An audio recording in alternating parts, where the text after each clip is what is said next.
Hey, what's up everyone? This is Silver Slayer. Thank you for tuning into this video.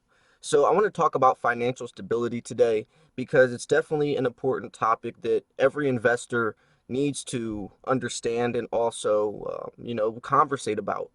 So let's talk about this because just because you make a good amount of money or you get nice monthly income or whatever the case is doesn't mean that you're going to be able to save that money and prosper from it. You know, some people are just terrible with money, and they want that instant gratification, spending at any chance they get, not really being able to separate their wants versus needs. And as silver stacking, as your silver stacking blossoms in your journey, you just gain more experience. I think we learn how to become better with money and how to budget better. This is really important for me because silver stacking taught me how to become financially stable, how to recognize what the true value of a dollar is, how to recognize that just because I can buy something doesn't mean I'm able to afford that thing. So I want to talk about financial stability today because even though we are stacking silver, sometimes we're not doing it to the smartest extent. If you're spending your last $20 on an ounce of silver, that's probably not the best decision you should be making. So with silver stacking, you still need to budget. I know that some of these YouTube channels that are doing 100-ounce unboxings can be, really, really entertaining, and it makes you want to do that as well. But if you're not being able to pay rent or not making your car payment or whatever the case is just because you're buying so much silver, then this is not a very healthy or positive light to be doing it in. So when it comes to budgeting, you need to understand for yourself where you lie. You can't exaggerate where you are financially. If you only make $500 a month and that's what you make, don't try to pretend and live the lifestyle of someone who makes $2,000 a month, or you're just going to put yourself in a hole.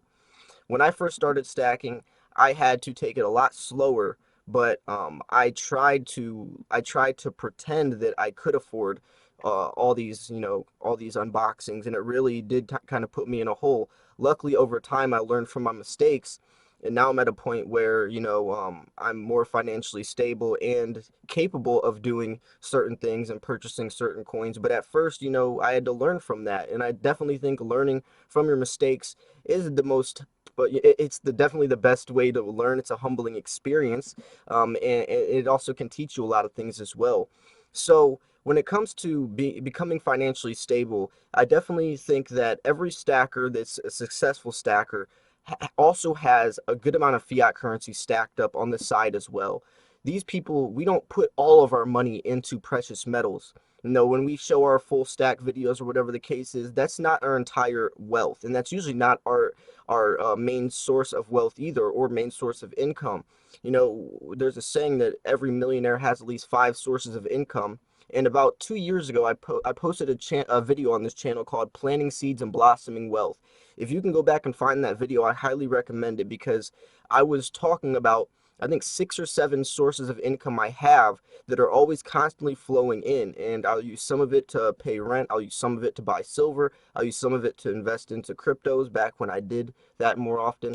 And become planting seeds, planting a whole bunch of little seeds, investing into all these little things over time will grow a lot of wealth. And then if one of those sources gets cut off, then at least you still have other, avenues of revenue coming in. I definitely think that's really important for every silver stacker, especially because if you don't if you're not budgeting properly, or if you don't have a nice financial stability backed up, or nice amount in your savings, and an emergency does occur, then you're gonna have to sell your silver to pay off that bill, and then you're gonna have to rebuy that silver. And usually when you have to sell your silver really fast, for instant money, you have to sell at a loss. You don't have the luxury of time to really find a buyer who's willing to pay the price you want for your coins, so you're selling yourself short, and then you have to buy that silver again, putting yourself even deeper in a hole. So I think it's really important to understand, but how to budget. There's definitely a way to budget your money properly. When I would like so for me, what I do is I write out, what how much money I want to spend each month on silver, or how many ounces I want to buy, and I'll set that mark and I won't go above it.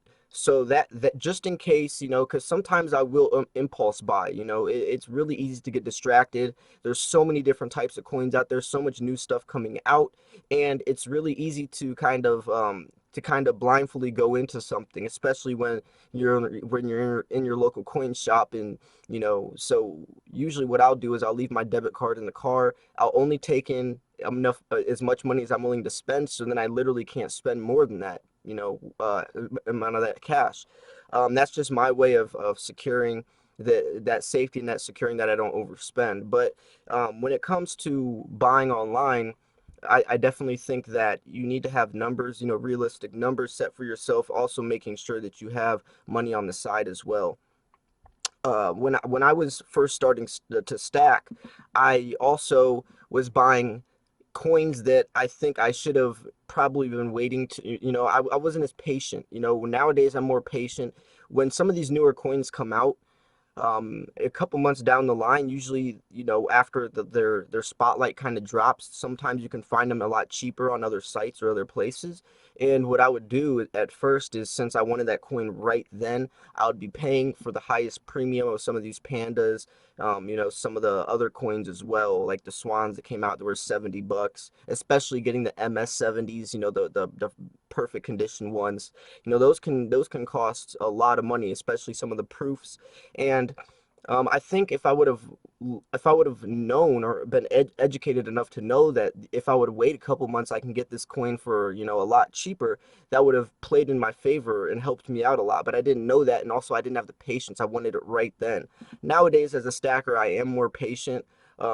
As some of you guys have seen the video, I'm talking about why I don't buy silver right now, and that's because I'm waiting for the holidays. I'm stacking up a lot of fiat currency right now, and instead of making a whole bunch of little purchases, over the next 3 or 4 months, I'm going to save, a good amount of fiat currency and just buy a whole bunch of silver during the Black Friday deals, Christmas time, the holidays.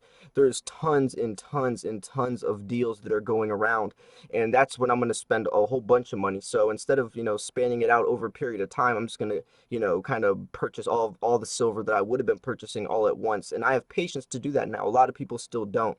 But that's just something that works for me. And especially because a lot of the 2020 coins come out around that time. Usually the 2020 pandas are out by then. The kookaburras, I don't think they're out yet. Usually they're not out at that time. They're later in the year or in the beginning of the next year. But I know the pandas are almost always out before Black Friday. I know in Modern Coin Mart every year I'm looking at the 2020 pandas, or last year was the 2019 pandas. I was checking them out in the year 2018 around Black Friday on Modern Coin Mart. They have the sheets of 15 you can buy in, and there's tons of deals for it. So I definitely recommend that, especially if you are on a smaller budget. So I don't want to go too far into budgeting because that's a separate video, but I want to talk more about financial stability, because I definitely think silver stackers are more financially stable because we're learning how to make sacrifices, not buying that cup of coffee every morning from Starbucks, making it in our house, or learning how to cook from home, quitting smoking. Whatever the case is, we're making sacrifices because we understand that silver is valuable, and we're transferring our wealth instead of spending it on something that we have nothing to show for in the next couple weeks. So I think that's really important that we're blessed enough to be able to have our hobby turn us into something that's valuable and build ourselves up in the future, not tear ourselves down. A lot of people's hobbies are something that's self-destructive, but ours actually benefits us, and I think that's so cool. And I think that's something that also plays in our favor as well, to accumulate more silver, because it's a hobby, but it also is an investment as well. So I think it's even double the drive to make us want to stack more silver and learn and educate ourselves on ways to earn more income. I've seen people who have turned other hobbies into profitable hobbies just so they can buy more silver. I've seen people get into real estate where they lease out people, and every month, when their lease comes in, or their lease money comes in, from their renters, they'll spend only that money on silver, and the money from their actual job they spend on other things. I've seen so many different creative ways that people have turned hobbies, or of skill sets into profitable investments or profitable passive income just to buy silver. And I think that's so cool. You know, I think that that's something that not many people get to experience, and us as silver stackers need to appreciate it and be grateful for it. I definitely know that I would not be anywhere near I wouldn't be anywhere near, you know, how educated I am in finances, or be as financially stable as I am, if I would have never found silver and gold or precious metals. You know, it's definitely taught me a lot. So I don't know. I just want to kind of share this video because I was thinking about it earlier today, and I definitely think that I'm extremely grateful for silver stacking and what all of it's done in my life and how much it's taught me. So, anyways, though, I hope you guys did enjoy this video. I'd love to hear your experiences, what you thought about the topic. You know, where are you at? How did you get in? Has it helped you? And how, you know, to what extent? But anyways, I hope you guys enjoyed this video. Make sure to smash that like button, subscribe if you're new. I post daily videos. I'll be probably posting 1 or 2 other videos today as well, so stay tuned for that. Thanks for tuning in. This was Silver Slayer. I'll see you guys soon. Peace.